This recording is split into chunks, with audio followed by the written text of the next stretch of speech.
Hey guys, Aaron C coming at you again today, and today I'd like to talk about some more rockabilly basics. Okay, so in my past couple videos I've talked about different things such as just the early days of rockabilly to some different rockabilly players, old and new, whether you're more traditional rockabilly, more big band Brian Setzer rockabilly, or even more the psychobilly Reverend Horton Heat, okay, which has a whole nother dimension to it. So anyways, today I'd like to talk to you about a couple more basics that we can look at. So say I wanted to just kind of lump some of these together. What are some things that are in common? So driving rhythm, absolutely. Hands down, first and foremost is a driving rhythm. Whether we're doing more of the Carl Perkins, Chuck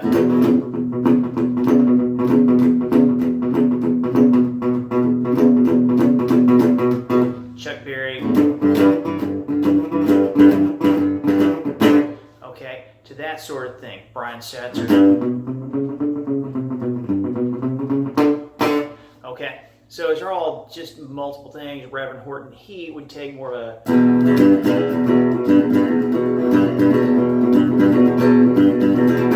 now, a lot of that style would also vary. So sometimes your drummer and your bass player can also dictate the way the style goes. So also factor that in too. Now granted, guitar playing has a big deal to do with it, but the drummer and the bass player can also dictate where you go. Never underestimate the power of the other guys in the band, of what that can do to the song. It's all ingredients in the recipe. All right, guys? So, with that being said, so just a couple other basics here I want to cover today, okay? Those of you who haven't saw my other videos. So, for example, I'm moving closer so you can see my hands here.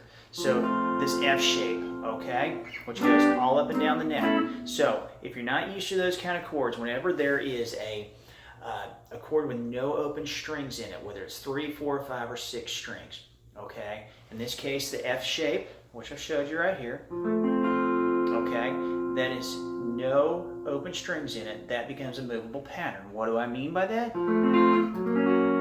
That becomes an F sharp to a G, G sharp, A, and so forth. It just takes us all the way up the neck, but everything remains in relation, okay, so therefore the pattern becomes movable.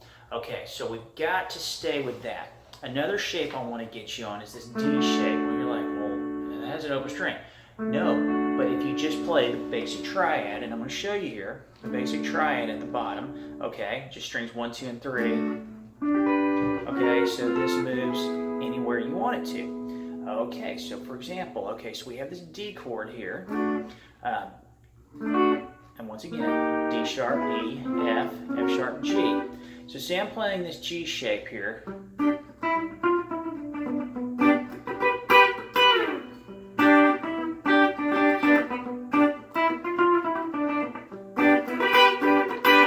Okay, and do that little trail off. So that D shape, okay, is a big deal. Luther used it a lot in Folsom Prison Blues when he was down there.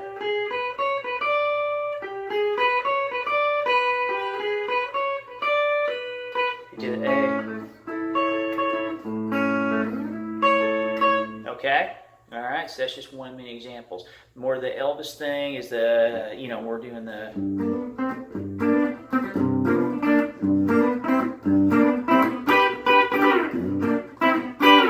Okay, shake, rattle, and roll. Okay, all those different things. Okay, so those are just some basics. Obviously, you got to get the kind of stray cat thing. Actually, so that's in an open position off the E, E, G sharp, A sharp, B, and then walks back down.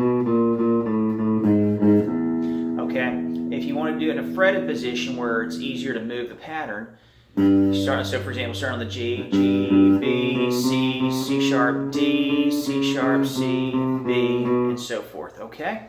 All right, so those are just some other basics, okay? And then classic Chuck Berry lick, strings 1 and 2, the 3rd fret barred sliding in. Okay? Alright, so those are just some basics, and then if you want to kind of go one step further, the hammer-on. Okay? So the hammer on is when you play the first note, hammer on with the second. Okay? The pull off is when you play the high note to the low note. And when you're pulling off, you actually want to pull the string with your left hand. Okay? Okay? So that's, for example, if you're going back to more like the rock around the clock thing.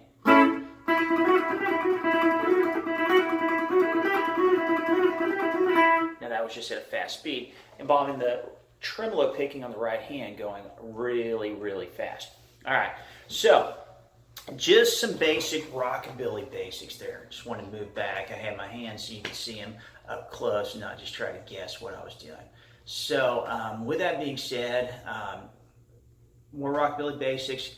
Guys, if you have any more questions, feel free to ask. If you would like me to make any more videos on certain styles of playing, please feel free to hit me up. Otherwise, if you're interested in the Skype lesson, man, hit me up and I'll see what I can do to get you taken care of, and we'll go from there.